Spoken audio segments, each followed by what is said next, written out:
This is a story called The Boy Who Loved to Draw Cats. There was once a very poor farmer with much too large a family. How he could feed them all, he did not know.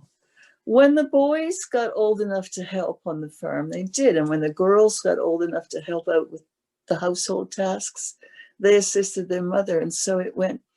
But the youngest boy, he wasn't much fit for anything. He was very weak, very small. And people said, you'll never make a farmer out of him. But he seemed to be a very bright boy. One thing he liked to do was draw pictures.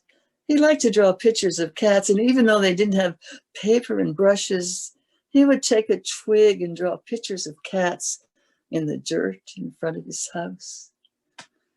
And finally, his parents despaired what to do with him. Well, the neighbor said, you know, your son is very bright. Why don't you take him to the priest and see if they will take him on as an acolyte, a student who will become a priest one day? And they agreed that was a good idea, get another mouth out of the household that they didn't need to feed. They took him to the nearby temple, and the old priest was there, was very impressed, and he asked the boy a lot of hard questions. And so clever were his answers, the priest agreed at once that yes, he would take this young boy on as his acolyte and train him to become a priest. And so it was decided. In the temple, the boy was introduced to books, beautiful books with wide margins, beautiful calligraphy. And although he learned his lessons quickly, sometimes he just could not resist the urge to draw a cat. Now he drew them sometimes on the walls and other places where he should not have been doing this. And the old priest criticized him kindly and said, you must not be drawing cats everywhere you go. You can surely become a priest if you are disciplined and do not do this. But one day that young boy was looking at a particularly beautiful book. Wonderful illustrations, beautiful brushwork calligraphy, wide white margins. Then he lost control of himself and began to draw cats in the margin. When the priest discovered it, he said, oh, my boy, you are a clever boy, but a priest we will not make of you. Perhaps one day you may become an artist, but you cannot stay here. You must seek your fortunes somewhere else. So he told the boy he wished him well, and he gave him one little bit of advice. My son, he said, at night, avoid large places, stick to the small places. And with that, the young boy tied up everything he owned in a furushiki cloth, a big handkerchief. He tied it on a stick, put it over his shoulder, and headed out of town. He didn't want to go home. His parents would be so disappointed. Where could he go? He used to go help his father sell vegetables in a market in a larger town, some distance in the other direction. So he decided to go there, for he knew there was a large temple there, and maybe he could get work in the temple. He walked and he walked, and he went on and he went on all day until at last he came to that town. There was no one around. There were no lights lit. It was dark. There was something about that town that boy did not know. For some time, that town and the temple had been haunted by some kind of frightening thing. Why, brave samurai warriors had come to try to rid the temple of whatever was terrifying people. But none of them had ever been seen again. The boy didn't know this. He looked up, and at the end of the road there was the temple with a light burning in the window. When he came to the place, he knocked on the door, but no one answered. He knocked again, and still no one answered. Then he tried the knob. The door wasn't locked. He went inside. When his eyes became accustomed to the dim light, he realized the place was filthy. It was filled with cobwebs and dust, and nobody was there. Well, he thought to himself, they certainly need me here. I can help them clean and dust.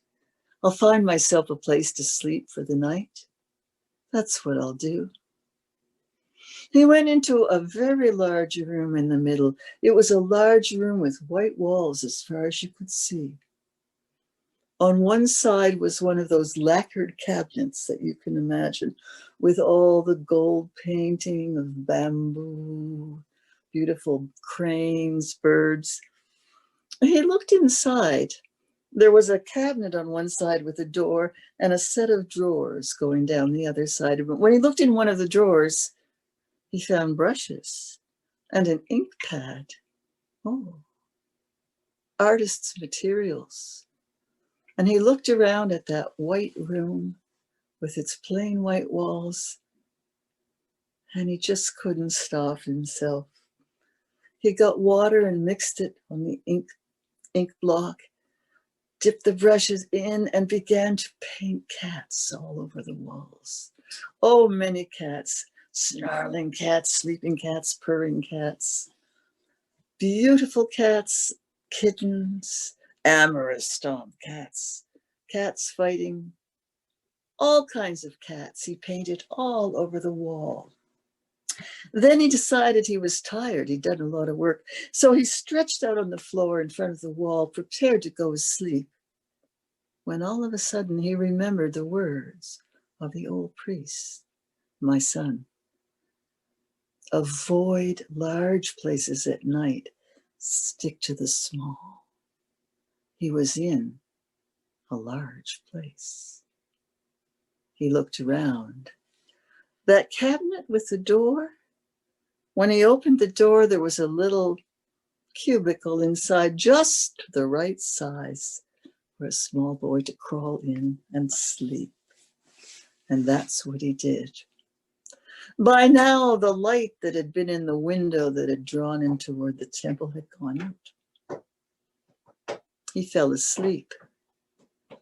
He hadn't been asleep very long when he was awakened by the temple shaking and screaming, screeching, horrible, horrible, horrible animal noises all around.